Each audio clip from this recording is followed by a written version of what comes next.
Welcome to the Teller's Turn. In today's video, we unravel the spine-chilling mystery of the Bloodline Tree, a story of dark science, ancient curses, and one man's transformation into a creature tied to the roots of horror itself.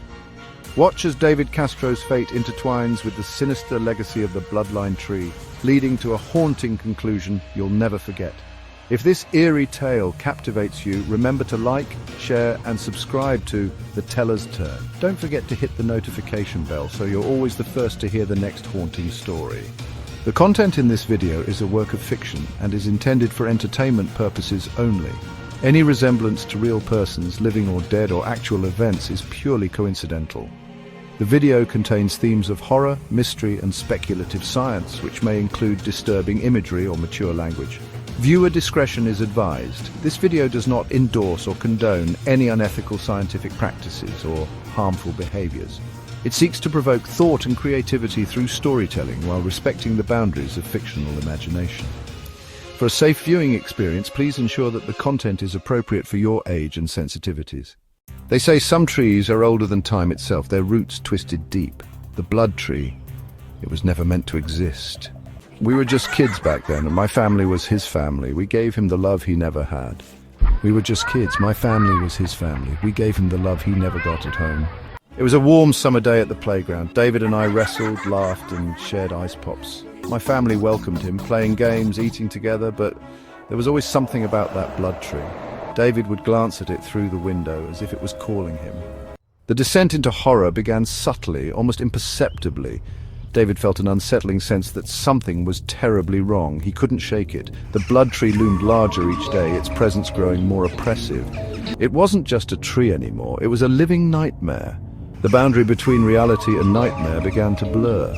He started having dreams. No, nightmares. That tree haunted him, crawled into his mind, and wouldn't let go. Each night the visions grew more vivid, more terrifying. He would wake up drenched in sweat, gasping for air, only to find the shadows of the blood tree lurking outside his window. Its branches crept toward him like grasping hands. David would sit in his darkened room, shaking, glancing at his forearms. The tree was inside him, and he couldn't escape.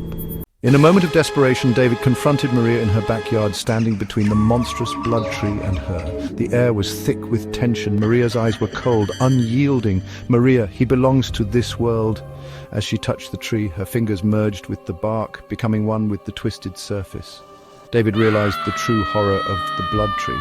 It was part of them. As dusk settled over the woods, I saw him. David, standing unnaturally still, staring into the trees. His face was gaunt, his eyes red and distant. Then he whispered, "It's time," before disappearing. And so, it all began to unravel. The eerie events, the whispers in the trees, everything led to this moment. The blood tree's curse had taken its final toll. The woods would never be the same again. The search party moves through the foggy, darkened woods with flashlights. One searcher hears something and goes off alone. A tense build-up follows as they find scraps of David's clothing tangled in roots.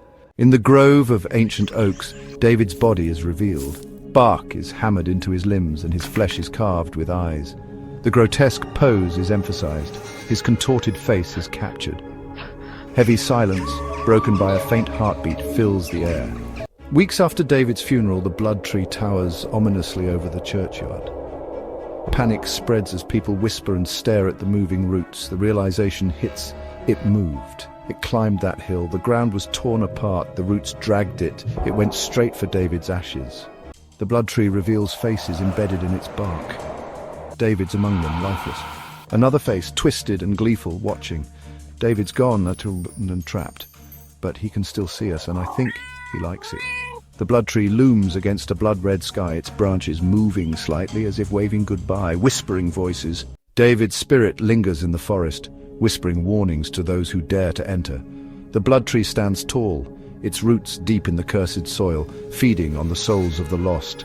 Shadows move between the trees, ghostly apparitions flickering in and out of existence. The whispers grow louder, more urgent, conveying a desperate message. A solitary figure stands at the forest edge, drawn towards the blood tree. The whispers intensify, voices pleading and warning, but the figure steps forward. Eyes follow every move. David's face, twisted in pain, is the most prominent. His eyes lock onto the figure, a silent plea for release. Whispers echo, leaving a lingering sense of dread. Years later, a group of teenagers stumbles upon the legend of the BloodTree. This legend, whispered among the locals, speaks of a tree that harbors the souls of those who dare to venture too close. The tree, with its gnarled branches and eerie presence, has been the subject of many ghost stories and urban legends. The teenagers, driven by a mix of curiosity and skepticism, decide to investigate the legend for themselves. Intrigued, they venture into the forest, unaware of the horrors that await them. The forest, dense and foreboding, seems to close in around them as they walk deeper into its heart. Their flashlights cast long, eerie shadows on the trees, and the air grows colder with each step.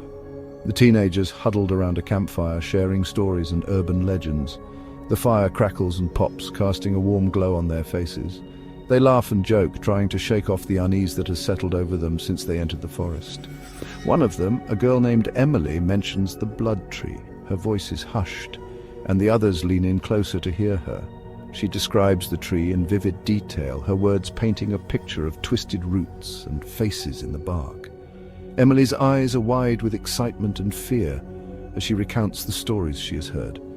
The others listen intently, their expressions a mix of skepticism and intrigue. The teenagers walking through the forest, their flashlights cutting through the darkness.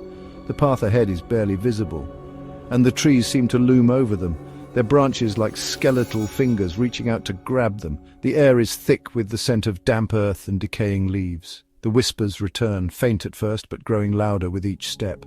The sound seems to come from all around them, echoing through the trees. The teenagers exchange nervous glances, their bravado starting to wane. The group laughs nervously, dismissing the sounds as the wind. They try to convince themselves that there is nothing to fear, but the tension in the air is palpable. Their laughter is forced and their eyes dart around, searching for the source of the whispers. As they delve deeper, the forest seems to come alive. The trees creak and groan, and the underbrush rustles with unseen movement. The teenagers' footsteps are muffled by the thick layer of leaves on the ground, and the only other sound is the beating of their hearts. Shadows dart between the trees, and the whispers become almost deafening. The teenagers stop in their tracks, their flashlights sweeping the area in a desperate attempt to find the source of the shadows. The forest seems to be playing tricks on them, and their fear grows with each passing moment. The teenagers' laughter turns to uneasy silence. They huddle together, their eyes wide with fear. The whispers are now a constant presence, and the shadows seem to be closing in on them. They realize that they are not alone in the forest. Their expressions are a mirror of their inner turmoil. They are torn between the desire to uncover the truth and the instinct to flee from the unknown. They finally reach the BloodTree. The tree stands before them, its twisted branches reaching out like the arms of a monster. The faces in the bark are more pronounced, their eyes seeming to follow the group. The faces in the bark are more pronounced, their eyes seeming to follow the group. The teenagers stare in horror and fascination, unable to look away. The tree seems to pulse with a life of its own, and the air around it is charged with a malevolent energy. David's face is still there, twisted in agony. His eyes, once full of life, are now empty and hollow. The sight of his face sends a chill down their spines, and they realize the true horror of the BloodTree. Emily steps forward, reaching out to touch the tree. Her hand trembles as she gets closer, and the whispers grow louder, urging her to stop. But she's drawn to the tree, unable to resist its pull. The whispers crescendo, a desperate cacophony. The sound is overwhelming, and the teenagers cover their ears in a futile attempt to block it out. The forest seems to be alive with the voices of the damned. Suddenly, the ground beneath them trembles, and the roots of the BloodTree begin to shift and writhe. The earth cracks open, and the roots snake out, reaching for the teenagers. The forest is alive, and it wants to claim them. The teenagers scream and try to back away, but the roots ensnare them, pulling them closer to the tree. Their struggles are in vain, and the tree's grip tightens around them. The whispers are now a deafening roar, and the faces in the bark seem to come alive, their mouths opening in silent screams. The screen fades to black, leaving only the sound of their screams and the haunting whispers of the forest. The darkness is absolute, and the only thing that remains is the echo of their terror. The forest is silent, once more, but the legend of the BloodTree continues. The legend of the BloodTree continues, claiming new souls as David's spirit lingers, forever trapped. The forest stands as a silent witness to the horrors that have unfolded within its depths, and the BloodTree waits for its next victims. The BloodTree's roots tighten around each teenager, their screams piercing the night air. The forest, once a place of adventure and exploration, now transforms into a nightmarish prison. The air grows thick with fear, and the moonlight barely penetrates the dense canopy above. Desperation fills their eyes as they struggle against the unyielding grip of the ancient tree. Their hearts pound in their chests, each beat a reminder of their dwindling chances of escape. The roots like serpents coil tighter, feeding off their terror. One by one they fall victim to the tree's malevolent power. The forest floor, littered with fallen leaves and broken branches, becomes a stage for their final moments. Each struggle, each cry for help only seems to strengthen the BloodTree's resolve. Emily, the last to be taken, reaches out in a futile attempt to escape. Her fingers claw at the earth, leaving trails in the dirt as she is dragged backward. Her eyes, wide with terror, reflect the dim light of the moon, a silent plea for mercy. Her hand brushes against the bark, and for a moment the whispers grow silent. The forest holds its breath, as if waiting for something to change, but the silence is short-lived, a cruel tease of hope before the inevitable. But then, with a final, horrifying scream, she too is consumed. The roots envelop her completely, pulling her into the dark embrace of the BloodTree. Her scream echoes through the forest, a chilling reminder of the tree's insatiable hunger. The forest falls eerily quiet once more, the only sound being the faint rustling of leaves.